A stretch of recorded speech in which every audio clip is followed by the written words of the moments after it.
Friends, good morning. So ಇವತ್ತು ಸ್ವಲ್ಪ ಹೊರಗಡೆ ಹೋಗಿ ಶಾಪಿಂಗ್ ಮಾಡೋದಿದೆ. ಇವತ್ತು ಬೆಳಗ್ಗೆನೆ ಕರೆಕ್ಟ್ ಟೈಮ್ಗೆ ಎದ್ದಿದ್ದೀನಿ, ಎಲ್ಲ ಕೆಲಸ ಮುಗೀತು. ಅಡುಗೆ ಮಾಡಬೇಕಿನ್ನು, ಅಡುಗೆ ಮಾಡಿಲ್ಲ. ಟೈಮ್ ಈಗ 11 o'clock ಆಗಿದೆ. ಸೊ ಅಡುಗೆ ಮಾಡೋದಕ್ಕಿಂತ ಮುಂಚೆ ಹೊರಗಡೆ ಮಾರ್ಕೆಟಿಗೆ ಹೋಗ್ಬಿಟ್ಟು ಕೆಲವೊಂದು ಶಾಪಿಂಗ್ ಮಾಡೋದಿದೆ. ಆ್ಯಂಡ್ ಇವತ್ತು 2 ಸಖತ್ತಾದಂತಹ ರೆಸಿಪಿಗಳನ್ನ ತೋರಿಸ್ಬೇಕು ಅಂದ್ಕೊಂಡಿದ್ದೀನಿ ಈ ಬ್ಲಾಗ್ನಲ್ಲಿ. ಎಷ್ಟೋ ದಿವಸದಿಂದ ನಾನು ಇದನ್ನು ಟೇಸ್ಟ್ ಮಾಡಬೇಕು ಅಂತ ಹೇಳಿ ವೆಯ್ಟ್ ಮಾಡ್ತಾ ಇದ್ದೆ. ಇವತ್ತು ಆಗ್ತಾ ಇದೆ. ಇವಳಿಗೂ ನಿದ್ದೆ ಬರ್ತಾ ಇದೆ. ಸ್ವಲ್ಪ ಕಾರಲ್ಲಿ ಕರ್ಕೊಂಡೋದ್ರೆ ಇವಳಿಗೆ ನಿದ್ದೆ ಬಂದುಬಿಡತ್ತೆ, ಮಲ್ಗೋಕ್ಕೂ ಅನುಕೂಲ ಆಗುತ್ತಲ್ಲ.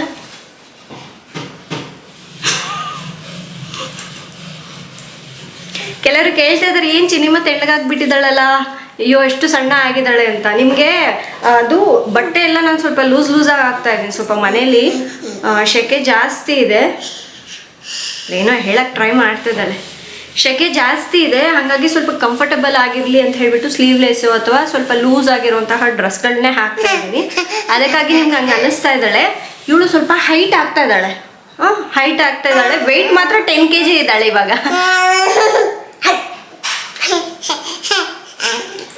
ಎಲ್ಲ ನಾಟಕ. ಇರು ಚಿನಿಮ, ವೆಯ್ಟ್ 10 kg ಇದ್ದಾಳೆ.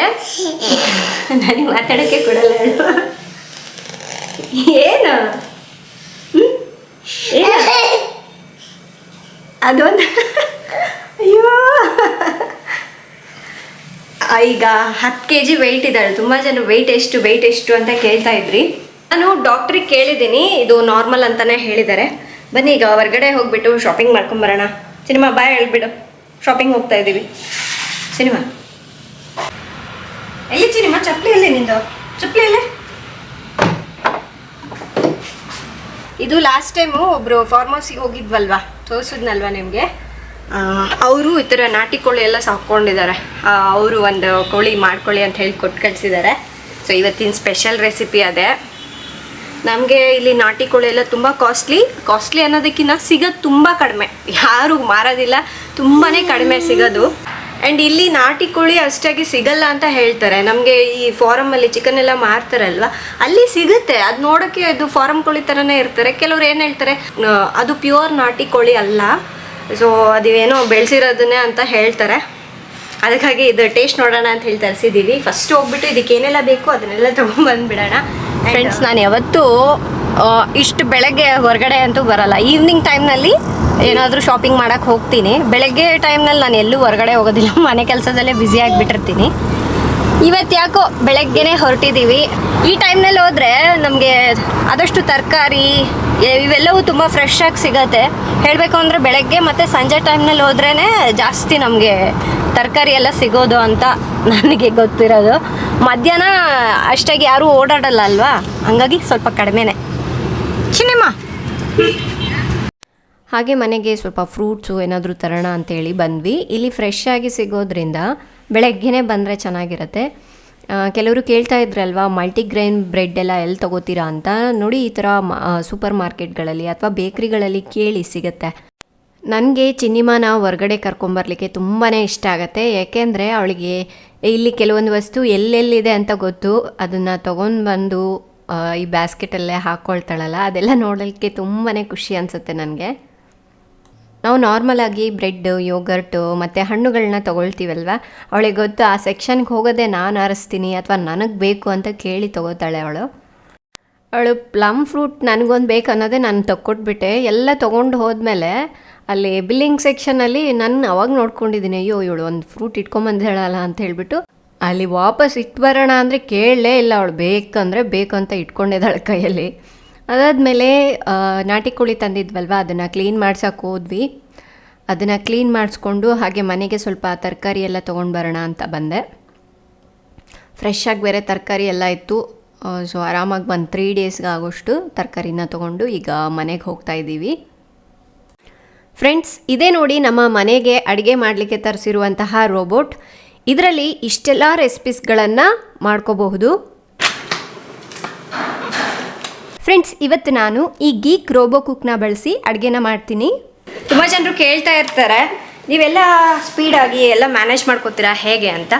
ಈ ಥರ ಸ್ಮಾರ್ಟ್ ಅಪ್ಲಯನ್ಸಸ್ನ ತಗೊಂಡ್ರೆ ನಮ್ಮ ಕೆಲಸಗಳು ಕೂಡ ತುಂಬ ಈಸಿಯಾಗಿ ಬೇಗ ಆಗುತ್ತೆ. ಹಾಗೆ ಕಿಚನಲ್ಲಿ ಸ್ಪೇಸ್ ಕೂಡ ಸೇವ್ ಆಗುತ್ತೆ.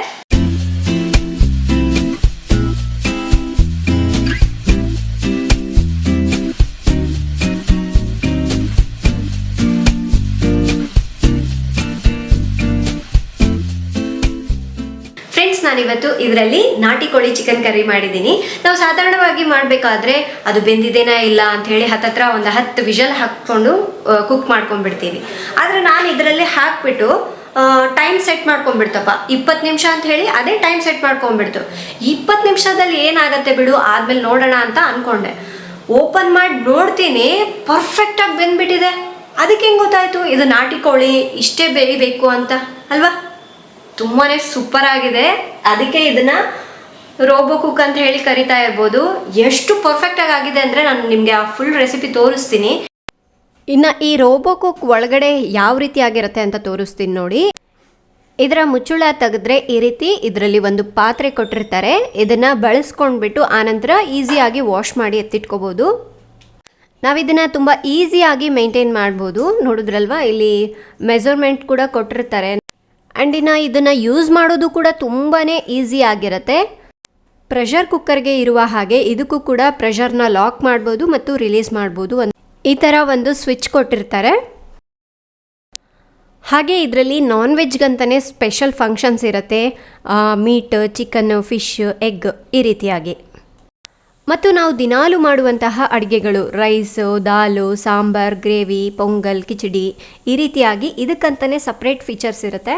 ಹಾಗೆ ನಾವು ತಯಾರಿಸಿರುವಂತಹ ಆಹಾರವನ್ನು ಬಿಸಿಯಾಗಿ ಇಟ್ಕೋಬೋದು. ನೋಡಿ, ಇಲ್ಲಿ ಕೀಪ್ ವಾರ್ಮ್ ಅಂತ ಇದೆ ಅಲ್ವಾ, ಅದನ್ನು ಕ್ಲಿಕ್ ಮಾಡಿದ್ರೆ. ಇನ್ನು ನೀವು ಜಾಸ್ತಿ ಏನಾದರೂ ಕುದಿಸ್ಬೇಕು ಅಂದರೆ ಟೈಮ್ ಡಿಲೇನ ಕೂಡ ಡಿಲೇ ಮಾಡ್ಬೋದು. ಇದು ಯಾವುದು ಬೇಡಪ್ಪ ಅಂದರೆ ನಮಗೆ ಇದರಲ್ಲಿ ಮ್ಯಾನ್ಯುವಲ್ ಫಂಕ್ಷನ್ ಕೂಡ ಇರುತ್ತೆ. ಜಸ್ಟ್ ನೀವು ಗ್ಯಾಸ್ ಯಾವ ರೀತಿ ಯೂಸ್ ಮಾಡ್ತೀರಲ್ವಾ ಹೆಚ್ಚು ಕಡಿಮೆ, ಅದೇ ರೀತಿ ಇಲ್ಲಿ ಪ್ಲಸ್ ಮೈನಸ್ ಇರುತ್ತೆ. ಮತ್ತೆ ನೀವು ಇಲ್ಲಿ ಏನಾದರೂ ಬೇಯಿಸ್ಕೋಬೇಕು ಅಂದರೆ ಇಲ್ಲಿ ಸಾರ್ಟ್ ಆಪ್ಷನ್ ಕೂಡ ಕೊಟ್ಟಿರ್ತಾರೆ. ಬನ್ನಿ ಈಗ ರೆಸಿಪಿನ ಸ್ಟಾರ್ಟ್ ಮಾಡ್ಕೊಳ್ಳೋಣ. ನಾನಿವತ್ತು ನಾಟಿ ಕೋಳಿ ಚಿಕನ್ ಕರ್ರಿ ಮಾಡ್ತಾ ಇದ್ದೀನಿ. ಫಸ್ಟ್ ಇದಕ್ಕೆ ಎಣ್ಣೆನ ಹಾಕೊಳ್ಳೋಣ. ನೆಕ್ಸ್ಟ್ ಇದಕ್ಕೆ ಒಂದು ಈರುಳ್ಳಿನ ಉದ್ದಕ್ಕೆ ಕಟ್ ಮಾಡ್ಕೊಂಡು ಹಾಕ್ತಾ ಇದ್ದೀನಿ. ಇದು ಚೆನ್ನಾಗಿ ಗೋಲ್ಡನ್ ಬ್ರೌನ್ ಕಲರ್ ಬರಬೇಕು.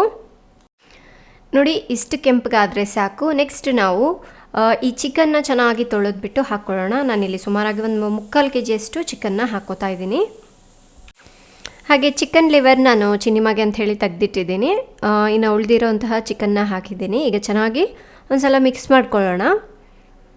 1-2 ನಿಮಿಷ ಚೆನ್ನಾಗಿ ಹುರಿದಾದ್ಮೇಲೆ ಒಂದು ಅರ್ಧ ಟೀ ಸ್ಪೂನಷ್ಟು ಅರಿಶಿನ ಹಾಗೆ ಸ್ವಲ್ಪ ಉಪ್ಪು ಹಾಕ್ತಾ ಇದ್ದೀನಿ.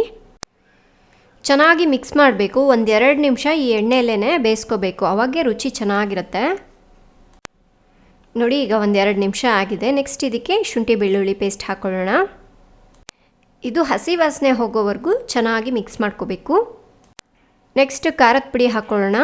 ಚಿಕನ್ಗೆ ಸ್ವಲ್ಪ ಸ್ಪೈಸಿ ಆಗಿದ್ರೇ ಚೆನ್ನಾಗಿರತ್ತಲ್ವ, ಅದಕ್ಕಾಗಿ ಸ್ವಲ್ಪ ಖಾರ ಜಾಸ್ತಿ ಹಾಕಿ ಮಾಡ್ತಾ ಇದ್ದೀನಿ ನಾನಿವತ್ತು. ನೋಡಿ, ಈ ಥರ ಚೆನ್ನಾಗಿ ಮಿಕ್ಸ್ ಮಾಡ್ಕೊಂಡಾದಮೇಲೆ ಇದಕ್ಕೆ ಟೊಮೆಟೊ ಹಾಕ್ಕೊಳ್ಳೋಣ. ನಾನಿಲ್ಲಿ 1-2 ಟೊಮೆಟೊನ ಕಟ್ ಮಾಡಿಬಿಟ್ಟು ಹಾಕ್ತಾ ಇದ್ದೀನಿ. ಕೆಲವೊಬ್ಬರು ಟೊಮೆಟೊ ಹಾಕಲ್ಲ, ಬಟ್ ಟೊಮೆಟೊ ಹಾಕಿದ್ರೆ ತುಂಬ ಟೇಸ್ಟಿಯಾಗಿರುತ್ತೆ. ಈ ಟೊಮೆಟೊ ಸಾಫ್ಟ್ ಆಗೋ ಅಷ್ಟರಲ್ಲಿ ಮಸಾಲಾನ ರೆಡಿ ಮಾಡೋಣ. ಒಂದು ಅರ್ಧ ಕಪ್ನಷ್ಟು ಹಸಿ ಕೊಬ್ಬರಿ ತೊಗೊಂಡಿದ್ದೀನಿ. ಹಾಗೆ ಸ್ವಲ್ಪ ಕೊತ್ತಂಬರಿ ಸೊಪ್ಪು, ಸ್ವಲ್ಪ ಚಕ್ಕೆ, ಒಂದು 3 ಲವಂಗ. ನೀರು ಹಾಕಿಬಿಟ್ಟು ಗ್ರೈಂಡ್ ಮಾಡ್ಕೊಳ್ಳೋಣ. ಟೊಮೆಟೊ ಸಾಫ್ಟ್ ಆದಮೇಲೆ ರುಬ್ಬಿರುವಂತಹ ಮಸಾಲೆನ ಹಾಕ್ಕೊಳ್ಳೋಣ. ಇದಕ್ಕೆ ಮಸಾಲೆ ಜಾಸ್ತಿ ಹಾಕಬೇಕಾಗಿಲ್ಲ, ಸ್ವಲ್ಪ ಹಾಕಿದ್ರೂ ಚೆನ್ನಾಗಿರುತ್ತೆ. ಹಾಗೆ ಧನಿಯಾ ಪುಡಿ ಹಾಕ್ತಾ ಇದ್ದೀನಿ. ಈಗ ಚೆನ್ನಾಗಿ ಮಿಕ್ಸ್ ಮಾಡ್ಕೊಳ್ಳೋಣ. ಸ್ವಲ್ಪ ಹಸಿ ವಾಸನೆ ಹೋಗೋವರೆಗೂ ಮಿಕ್ಸ್ ಮಾಡ್ಕೊಳ್ಳಿ. ಅದಾದ ನಂತರ ಇದಕ್ಕೆ ಬೇಕಾದಷ್ಟು ನೀರು. ನಾನು ಇದಕ್ಕೆ 1-2 ಕಪ್ನಷ್ಟು ನೀರನ್ನ ಹಾಕ್ತಾಯಿದ್ದೀನಿ. ಇದು ತುಂಬ ಸಿಂಪಲ್ಲಾಗಿ ಸ್ಪೈಸಿಯಾಗಿ ಬೇಗನೆ ರೆಡಿ ಆಗಿಬಿಡುತ್ತೆ. ಈಗ ಲಿಡ್ನ ಕ್ಲೋಸ್ ಮಾಡಬೇಕು. ಇವತ್ತು ನಾನು ನಾನ್ ವೆಜ್ ಮಾಡ್ತಾ ಇರೋದ್ರಿಂದ ನಾನ್ ವೆಜ್ ಫಂಕ್ಷನ್ನಲ್ಲಿ ಚಿಕನ್ನ ಸೆಲೆಕ್ಟ್ ಮಾಡ್ಕೊತಾ ಇದ್ದೀನಿ. ನೋಡಿ, ಅಷ್ಟೇ ಸಿಂಗಲ್ ಬಟನ್ನ ಕ್ಲಿಕ್ ಮಾಡಿದೆ. ಎಷ್ಟು ಟೈಮ್ ಬೇಕು ಅಂತ ಅದೇ ಸೆಟ್ ಮಾಡ್ಕೊಳ್ಳುತ್ತೆ. 20 ಮಿನಿಟ್ಸ್ ಸೆಟ್ ಮಾಡ್ಕೊಂಡಿದೆ ನೋಡಿ. 20 ಮಿನಿಟ್ಸ್ ಆದ ನಂತರ ಇದು ಬೀಪ್ ಸೌಂಡ್ ಕೊಡುತ್ತೆ, ಆವಾಗ ಆಗಿದೆ ಅಂತ. ಸೊ ಈ ಬೀಪ್ ಸೌಂಡ್ ಹೋದ್ಮೇಲೆ ಈಗ ರೆಡಿ ಆಗಿರುತ್ತೆ. ನಮಗಿದು ಬಿಸಿಯಾಗಿ ಇರಬೇಕು ಅಂದರೆ ಕೀಪ್ ವಾರ್ಮ್ ಇಟ್ಕೋಬೋದು ಅಥವಾ ಕ್ಯಾನ್ಸಲ್ ಕೂಡ ಮಾಡ್ಬೋದು. ನಾನೀಗ ಮುಚ್ಚಳ ಓಪನ್ ಮಾಡಿ ತೋರಿಸ್ತೀನಿ. ಫಸ್ಟು ಪ್ರೆಷರ್ ಎಲ್ಲ ಹೋದ್ಮೇಲೆ ಮುಚ್ಚಳನ ತೆಗಿಬೇಕು. ವಾವ್, ಕಲರ್ ನೋಡಿದ್ರೆ ಸಖತ್ತಾಗಿದೆ ಅಲ್ವಾ? ನೋಡ್ತಾ ಇದ್ರೇ ಘಮ ಘಮ ಘಮ ಘಮ ಅಂತ ಇದೆ. ಲಾಸ್ಟಿಗೆ ಸ್ವಲ್ಪ ಕಟ್ ಮಾಡಿರೋ ಕೊತ್ತಂಬರಿ ಸೊಪ್ಪನ್ನ ಹಾಕ್ತಾ ಇದ್ದೀನಿ. ಆ್ಯಂಡ್ ಚಿಕನ್ ಹೇಗೆ ಬೆಂದಿದೆ ಅಂತ ತೋರಿಸ್ತೀನಿ ನೋಡಿ. ಈ ರೀತಿ ಒಂದು ಪೀಸ್ ತೊಗೊಂಡು ನೋಡಿದಾಗ ನಾರ್ಮಲ್ ಚಿಕನ್ ಯಾವ ರೀತಿ ಬೇಯತ್ತಲ್ವ ಅದೇ ರೀತಿಯಾಗಿ ಸಾಫ್ಟಾಗಿ ನೋಡಿ ಎಷ್ಟು ಸಾಫ್ಟಾಗಿ ಕುಕ್ ಆಗಿದೆ ಅಂತ. ಈಗ ಈ ಮಾಡಿರೋಂತಹ ಚಿಕನ್ ಕರಿನ ಇನ್ನೊಂದು ಬೌಲ್ಗೆ ಟ್ರಾನ್ಸ್ಫರ್ ಮಾಡಿಬಿಟ್ಟು ಈಗ ಮತ್ತೆ ಸೌಟ್ ಆಪ್ಷನ್ನ ಕ್ಲಿಕ್ ಮಾಡಿದ್ದೀನಿ, ಏಕೆಂದರೆ ಇದರಲ್ಲಿನೇ ನಾನು ಮತ್ತೆ ಬಗಾರ ರೈಸ್ನ ಮಾಡ್ತಾಯಿದ್ದೀನಿ. ಇದಕ್ಕೆ ತುಪ್ಪ ಮತ್ತು ಎಣ್ಣೆನ ಹಾಕಿ ಕಾಯಿಸ್ಕೋಬೇಕು. ಅದಾದ ನಂತರ ರೆಡಿ ಮಾಡಿರುವಂತಹ ಚಕ್ಕೆ, ಲವಂಗ, ಏಲಕ್ಕಿ, ಸ್ವಲ್ಪ ಪತ್ರೆ, ಪಲಾವ್ ಎಲೆ, ಹಾಗೆ 1 ಟೀ ಸ್ಪೂನಷ್ಟು ಶಾಜೀರನ ಹಾಕಿ ಸ್ವಲ್ಪ ಲೈಟಾಗಿ ಹುರ್ಕೊಳ್ಳೋಣ. ಅದಾದ ನಂತರ ಹಸಿಮೆಣಸಿನ್ಕಾಯಿ ಮತ್ತು ಈರುಳ್ಳಿನ ಕೂಡ ಹಾಕಿ ಚೆನ್ನಾಗಿ ಗೋಲ್ಡನ್ ಬ್ರೌನ್ ಕಲರ್ ಬರೋವರೆಗೂ ಹುರ್ಕೋಬೇಕು. ಆ್ಯಂಡ್ ಚಿಕನ್ ಕರಿಗೆ ಈ ರೈಸ್ ತುಂಬಾ ಸೂಪರಾಗಿರುತ್ತೆ. ನೋಡಿ, ಇಷ್ಟು ಕಲರ್ ಬಂದರೆ ಸಾಕು. ಈಗ ಶುಂಠಿ ಬೆಳ್ಳುಳ್ಳಿ ಪೇಸ್ಟ್ ಹಾಕೊಳ್ಳೋಣ. ಸ್ವಲ್ಪ ಹಸಿ ವಾಸನೆ ಹೋಗೋವರೆಗೂ ಹುರ್ಕೋಬೇಕು. ಅದರ ನೆಕ್ಸ್ಟ್ ನಾನಿಲ್ಲಿ ಸ್ವಲ್ಪ ಪುದೀನ ಹಾಗೆ ಸ್ವಲ್ಪ ಕೊತ್ತಂಬರಿ ಸೊಪ್ಪನ್ನು ಕಟ್ ಮಾಡಿಕೊಂಡು ಹಾಕ್ತಾಯಿದ್ದೀನಿ. ಇದನ್ನು 1 ನಿಮಿಷ ಲೈಟಾಗಿ ಬಾಡಿಸ್ಕೊಂಡ್ರೆ ಸಾಕು. ಈ ಥರ ನಾನಿವತ್ತು ಈ ಬಗಾರ ರೈಸ್ನ ಬಾಸ್ಮತಿ ರೈಸಿಂದ ಮಾಡ್ತಾಯಿದ್ದೀನಿ. ಅದಕ್ಕಾಗಿ 1/4 ಕಪ್ನಷ್ಟು ನೀರನ್ನ ತೊಗೊಂಡಿದ್ದೀನಿ, ಅಥವಾ ನೀರು ಕುಡಿಯೋ ಲೋಟದಿಂದ 1/4 ಲೋಟದಷ್ಟು ನೀರು ತೊಗೊಂಡ್ರೆ ಸಾಕು. ರುಚಿಗೆ ತಕ್ಕಷ್ಟು ಉಪ್ಪನ್ನು ಹಾಕಿ ಚೆನ್ನಾಗಿ ಮಿಕ್ಸ್ ಮಾಡ್ಕೊತಾ ಇದ್ದೀನಿ. ಈ ರೀತಿ ನೀರು ಚೆನ್ನಾಗಿ ಕುದಿಯುವಾಗ ನಾನು ಒಂದು ಅರ್ಧ ಗಂಟೆ ಮುಂಚೆನೇ ಬಾಸ್ಮತಿ ರೈಸ್ನ ಚೆನ್ನಾಗಿ ತೊಳೆದ್ಬಿಟ್ಟು ನೆನೆಸಿಟ್ಟಿದ್ದೆ. ನೀರನ್ನೆಲ್ಲ ಸೋಸ್ಬಿಟ್ಟು ರೈಸ್ ಹಾಕಿ ಈಗ ಒಂದು ಸಲ ಚೆನ್ನಾಗಿ ಮಿಕ್ಸ್ ಮಾಡಿ ಲಿಡ್ನ ಕ್ಲೋಸ್ ಮಾಡಬೇಕು. ನಾನಿವತ್ತು ಬಗಾರ ರೈಸ್ ಅಂದರೆ ಪುಲಾವ್ ಮಾಡ್ತಾ ಇರೋದ್ರಿಂದ ನಮ್ಗೆ ಇದರಲ್ಲಿ ಪುಲಾವ್ ಆಪ್ಷನ್ ಕೂಡ ಇದೆ. ನಾನು ಅದನ್ನೇ ಕ್ಲಿಕ್ ಮಾಡ್ತಾ ಇದ್ದೀನಿ. ನಮಗೆ ಕ್ವಿಕ್ ಆಗಬೇಕೋ ಅಥವಾ ಮೀಡಿಯಮ್ ಆಗಬೇಕೋ ಸೆಲೆಕ್ಟ್ ಮಾಡ್ಕೋಬೇಕು. ಈಗ ಆಟೋಮೆಟಿಕ್ಕಾಗಿ ಅದೇ ಟೈಮ್ ಸೆಟ್ ಮಾಡ್ಕೊಳ್ಳುತ್ತೆ. ನೋಡಿ, ಅದೇ 15 ನಿಮಿಷ ಅಂತ ಹೇಳಿ ಟೈಮ್ ಸೆಟ್ ಮಾಡ್ಕೊಂಡಿದೆ. ನೆಕ್ಸ್ಟು ಪ್ರೆಷರ್ ಹೋಗ್ದಲೇ ಲಾಕ್ ಮಾಡಿದ್ದೀನಿ. 15 ನಿಮಿಷ ಆದಮೇಲೆ ಬೀಪ್ ಸೌಂಡ್ ಕೇಳಿಸುತ್ತೆ 3 ಸಲ. ನಿಮಗೂ ಕೂಡ ಈ ಪ್ರಾಡಕ್ಟ್ ಬೇಕು ಅಂದರೆ ನಾನು ಕೆಳಗಡೆ ಡಿಸ್ಕ್ರಿಪ್ಷನಲ್ಲಿ ಲಿಂಕ್ ಕೊಟ್ಟಿರ್ತೀನಿ, ಚೆಕ್ ಮಾಡಿ. ಆಮೇಲೆ ನೀವು ಪ್ರತಿ ಸಲ ಇದ್ರ ಮುಚ್ಚುಳ ತೆಗೆಯುವಾಗ ಇದ್ರ ಪ್ರೆಷರ್ ಇರುತ್ತೆ, ಅದು ಹೋಗಿದ್ದೇನಾ ಇಲ್ಲ ಚೆಕ್ ಮಾಡಿಬಿಟ್ಟು ತೆಗಿಬೇಕು. ನೋಡಿ, ಇನ್ನೂ ಪ್ರೆಷರ್ ಇದೆ. ಇದು ಕಂಪ್ಲೀಟ್ ಪ್ರೆಷರ್ ಹೋದ್ಮೇಲೆ ಒಂದ್ಸಲ ಇದನ್ನು ಕ್ಲಿಕ್ ಮಾಡ್ಕೊಂಡ್ಬಿಟ್ಟು ಆಮೇಲೆ ಮುಚ್ಚುಳ ತೆಗಿಬೇಕು. ಈಗ ಪ್ರೆಷರ್ ಎಲ್ಲ ಕಂಪ್ಲೀಟಾಗಿ ಹೋಗಿದೆ. ಈಗ ಮುಚ್ಚುಳನ ತೆಗಿಯೋಣ. ನೋಡಿ, ರೈಸ್ ಎಷ್ಟು ಚೆನ್ನಾಗಾಗಿದೆ ಅಂತ, ಚೆನ್ನಾಗಿ ಅರಳಿದೆ ಅಲ್ವಾ. ನಾನು ಮಿಕ್ಸ್ ಮಾಡಿ ತೋರಿಸ್ತೀನಿ. ಚೆನ್ನಾಗಿ ಉದ್ರುದ್ರಾಗಿದೆ, ನೋಡ್ಬೋದು ಇಲ್ಲಿ ಅಲ್ವಾ. ಬಿಸಿ ಬಿಸಿಯಾಗಿ ತಿಂತಾಯಿದ್ರೆ ಎಷ್ಟು ಸಖತ್ತಾಗಿರೋದು ಗೊತ್ತಾ. ಹಾಗೆ ಇದ್ರ ಜೊತೆಗೆ ನಮಗೆ ಸಿಲಿಕಾನ್ದು ಇದು ಕೊಟ್ಟಿದ್ದಾರೆ, ಅಂದರೆ ನಾವು ಪಾತ್ರೆನ ಕಡೆ ಈ ಕಡೆ ಇಳಿಸ್ಲಿಕ್ಕೆ ಎತ್ತಿಡಲಿಕ್ಕೆ ತುಂಬಾ ಅನುಕೂಲ ಆಗುತ್ತೆ. ನಾನೀಗ ಸರ್ವ್ ಮಾಡ್ತಾಯಿದ್ದೀನಿ. ನನಗಂತೂ ನಾನು ಎಷ್ಟು ಈಸಿಯಾಗಿ ಅಡುಗೆ ಮಾಡಿಬಿಟ್ನಲ್ವ, ಎಷ್ಟು ಬೇಗ ಆಯಿತು ಅಂತ ಅನ್ನಿಸ್ತಾ ಇದೆ. ಸೊ ಬಿಸಿ ಬಿಸಿ ನಾಟಿ ಕೋಳಿ ಕರ್ರಿ, ಬಗಾರ ರೈಸ್, ಅದ್ರ ಜೊತೆಗೆ ಸ್ವಲ್ಪ ಸ್ಯಾಲೆಡ್ ತೊಗೊಂಡಿದ್ದೀನಿ. ಇವತ್ತಿನ ಮಧ್ಯಾಹ್ನ ಊಟ ಭರ್ಜರಿ ಆಗಿದೆ ಅಲ್ಲ.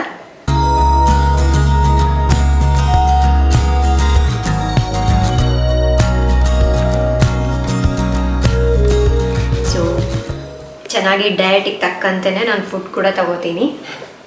ಸೊ ಇವತ್ತಿನ ವಿಡಿಯೋ ತಾವೆಲ್ಲರೂ ತುಂಬ ಎಂಜಾಯ್ ಮಾಡಿದ್ದೀರಾ ಅನ್ಕೊತೀನಿ. ನಾನಂತೂ ಸಿಕ್ಕಾಪಟ್ಟೆ ಒಳ್ಳೆ ರೆಸಿಪಿ ರೆಡಿ ಮಾಡ್ಕೊಂಡಿದ್ದೀನಿ. ಸೊ ನೀವು ಕೂಡ ಈ ಥರ ಟ್ರೈ ಮಾಡಿ ನೋಡಿ, ತುಂಬ ಇಷ್ಟ ಆಗುತ್ತೆ ನಿಮಗೂ ಕೂಡ. ಮನೇಲಿ ಇರೋರೆಲ್ಲರೂ ಇಷ್ಟಪಟ್ಟು ತಿಂತಾರೆ. ಸೊ ನಾನೀಗ ಹೋಗಿ ಊಟ ಮಾಡ್ಕೊಂಡು ಬಂದುಬಿಡ್ತೀನಿ.